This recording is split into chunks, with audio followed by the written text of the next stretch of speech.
Hip-hop mixtapes have always been an integral part of the genre's success for decades. These compilations of tracks, originally distributed on cassette tapes, played a crucial role in spreading the sound of hip-hop, as rappers would record freestyles and songs over popular beats and create their own bootleg mixtapes and distribute them on the streets of New York. Mixtapes became popular as allowed upcoming rappers to gain exposure and build a fan base, even if they didn't have a record deal or the support of a major label. While mixtapes were prominently made to benefit the artists, they became an outlet for DJs to record live performances and get their beats out to a bigger audience. Many of today's biggest names in hip-hop use mixtapes to generate a buzz, from Drake's So Far Gone, and If Reading This Is Too Late, and Kendrick Lamar's Section 80, and Overly Dedicated. However, nobody has had as big as an impact to reign on mixtape culture than 50 Cent, Lil Wayne, and T.I.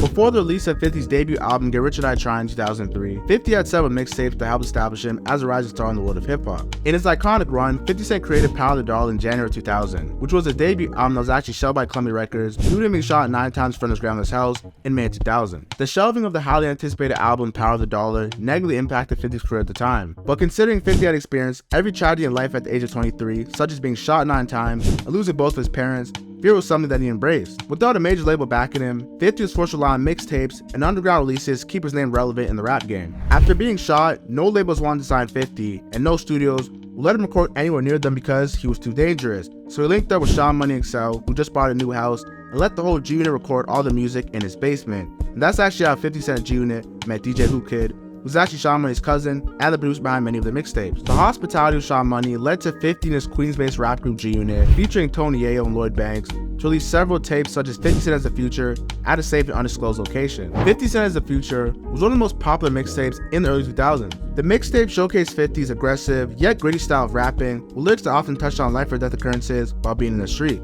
In a 2012 XSL interview, 50 spoke about finishing the 50 Cent As The Future tape and how DJ Who Kid, his mixtape producer, was scared to release the tape because it wasn't an ideal mixtape. And also, 50 Cent spoke about people are bootlegging and selling his own music, which led him to create his own mixtapes. I was across the street from Wilder Records, and the Wilder management, Chris Lighty, wasn't sure if he wanted to manage me at that point. There was a lot of luggers that came with me. Across the street, there was a bootlegger. He was selling CDs and shit, so I said to him, "What's up? What you got?" And he was like, "I got something new. It's new 50 Cent. And I shipped him because I thought he was being funny at first. And I realized, oh shit, he don't know that I'm 50 Cent. His only picture that I had was from the cover of Power of the Dollar, so I was like, I'm gonna make my own tape. When we finished the tape, Who Kid didn't want to sell it. He didn't want to put it out because it was what a mixtape was at the time. He was like, W2F, what do I want to do that for? Who's gonna want that? I had to pay him to press the tape up, but after 50 Cent As The Future popped off, the whole game changed for me. The mixtapes were widely circulated on the streets and helped increase the demand for 50 Cent's music. Now rewind to 1999, building up to this hype. 50 Cent released How to Rob, the extremely controversial song that gained both praise and criticism from rappers in the industry. In this song, he dissed a wide range of artists such as Jay-Z, Big Pun, Missy Elliott, Timbaland, and P. Diddy. In lyrics of the song, 50 described how he'd hypothetically rob each of these artists and what he would steal from them. The satirical and humorous disses of 50 put him on so many artists' radar and posed the question, who is 50 Cent? In late April 2002, hip-hop was in for a shock with 50 released Guess Who's Back. After being a student of the game, particularly on the Run DMC Jam Master Jay, who was tragically killed in October 2002, 50 used his witty songwriting abilities to cultivate both the gangsters and the ladies as a part of his audience. Now Eminem, Mr. Slim Shady, the person who changed 50 Cent's life, signed to Shady Records in 2002. For clarification, Shady Records is a subsidiary for Dr. Dre's Aftermath Entertainment. Eminem heard 50's Guess Who's Back mixtape and showed Dr. Dre, and they were simply impressed with 50's authentic sound and became a fan. I'll take credit for that. I heard it, I brought it to Dre. Dre heard it, he was sold, and basically we said let's do a joint venture. The three-headed trio of Dr. Dre, Eminem, and 50 were here to stay. Their commercial success of Get Rich or Die Trying is part of the reason New York has become 50, the head of New York, because the West Coast made his music. Leading up to Get Rich or Die Trying, 50 Cent released 50 Cent As The Future, Guess Who's Back, No Mercy No Fear, Authentic Gunfire, and God's Plan. Many hip-hop critics crowned 50, along with Lil Wayne and T.I., the mixtape king, differentiating between the pre-50 mixtape era and the post-50 mixtape era, as a lot has changed. In the pre-50 Cent mixtape era, mixtapes were primarily made for DJs to showcase their turntable skills and create mixes of popular songs.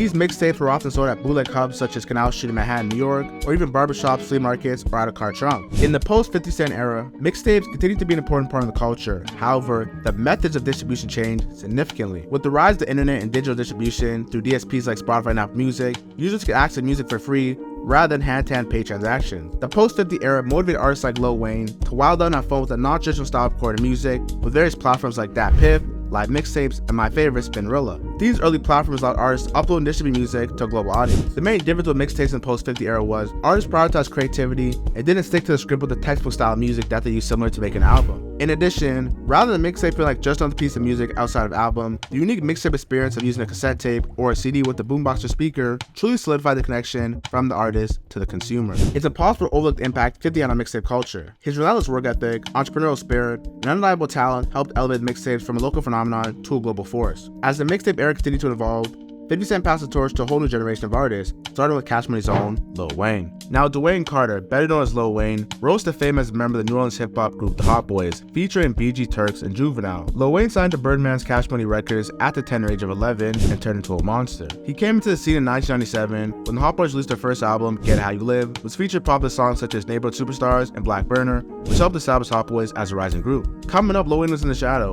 as he was the youngest member in the group. The main act to make the group popular was Juvenile with two songs, Back That Ass Up, and then it went BG Turks, then Wayne. This would all change in the early 2000s when the group disbanded and Lil Wayne was forced to step up and become a star. Lil Wayne launched his solo career in the late 90s, released his first album, The Block Is Hot, in 1999, and steadily released mixtapes in between his albums to keep his name relevant, which included mixtape series like The Drought, Dedication, and No Ceilings. In 2004, Lil Wayne released his album The Carter, selling 160K sales in the first week, a time in hip-hop where 50 Cent was fresh off his Get Rich or Die Trying success, and only the best were selling to an audience over a certain threshold. When Lil Wayne linked up with DJ Drama and dropped Dedication, the streets all over started to respect Lil Wayne's music. At the time, he was already respected in the South, particularly New Orleans, but working with Drama, the Atlanta best DJ, he had a direct plug to a whole new audience, ready to embrace the Southern rap. And those tapes made me love it. No, Dedication, because of the system of mixtapes, like Wayne had put out The Carter, so he was coming into the best rapper alive, but Dedication was all over Canal Street.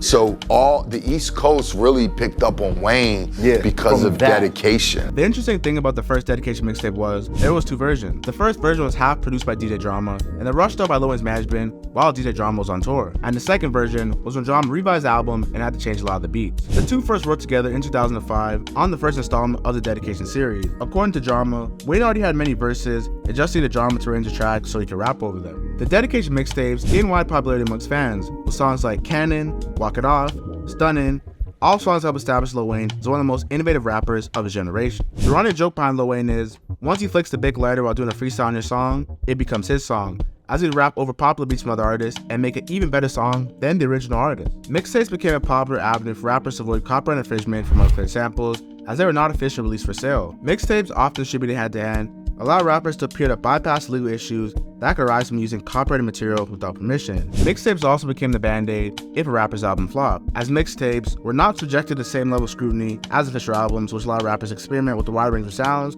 without receiving a massive slander.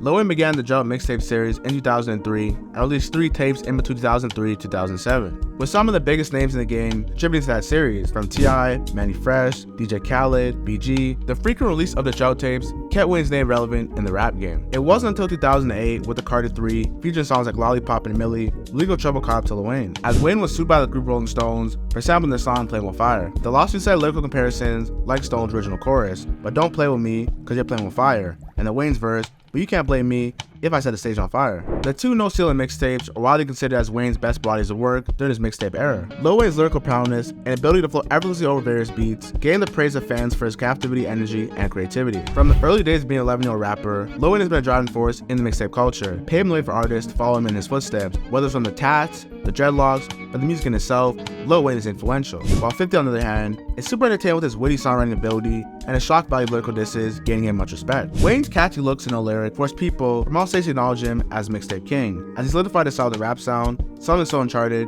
to the original sound of New York hip-hop.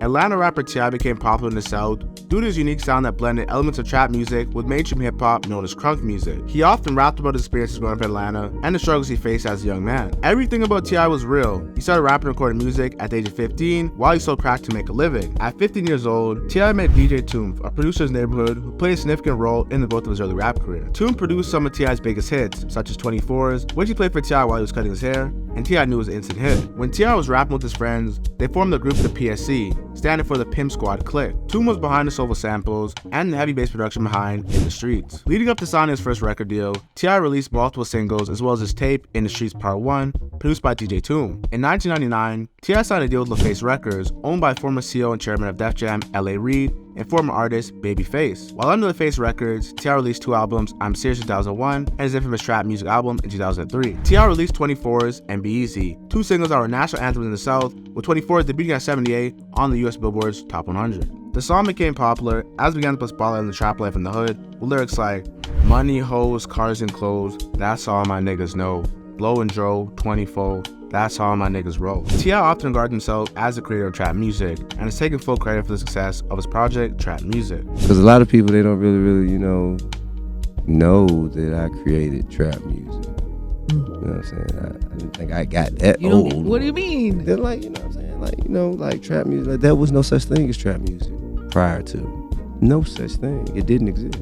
Once the T.I. crunk sound in Atlanta, it gained significant popularity. However, it was not so quickly embraced by artists of the region, similar to experiences Lil Wayne was first having. Lil Wayne and T.I. happened to collaborate in 2004 on the song Soldier of the Carter album. It was actually T.I. who put Lil and DJ Drama into connection, and they linked up and created the Dedication series. In 2006, Drama and T.I. linked up to release Gangsta Grills the League, which further cemented T.I.'s status as a top rapper in Atlanta. Coincidentally on this tape, he collabed with Lil Wayne, BG from Hot Boys, Young Buck from G Unit, and Pimp C. The mixtape showcased his ability to collaborate with other artists in the industry. Compared to T.I.'s previous releases, the Leak mixtape showcased a more aggressive and street-oriented sound. The production was notably different, with more emphasis on hard-hitting beats and heavy-hitting bass lines. T.I. was already a rising star in Atlanta, and the mixtape widespread critical acclaim helps cement T.I.'s status as a top rapper in the industry. The impact of 50 Cent, Lil Wayne, and T.I. cannot be overstated. These 3 artists revolutionized the way mixtapes were created, marketed, and distributed. 50 Cent's gritty, street-focused mixtapes help establish the mixtape as a platform for emerging artists to gain exposure and build a fan base. In addition to the impact of mixtape culture, 50 played a significant role in repopularizing gangsta rap, a subgenre popularized by NWA and Tupac Shakur. Lil Wayne's mixtape era is considered to be one of the most prolific and influential times in hip-hop. His willingness to experiment on new songs and push the boundaries of what was acceptable, allowed him to be established as one of the most forward-thinking artists of the generation. When it comes to the Rubber Band Man T.I., he owned the Atlanta sound for a while as he helped popularize the trap music subgenre, something that he takes plenty of credit for. The music of T.I. has inspired countless fans and artists to become an innovator in the world of music. Now, whether if you believe 50 Cent's mixtape era is more dominant than Lil Wayne's, or vice versa, one thing you can't deny is 50 Cent, Lil Wayne, and T.I. are rightfully deserved mixtape kings. If you enjoyed this video, I recommend you watch the Dark Side of the music industry tagged above. Like, comment, subscribe. Thank you for your time. I'm gone.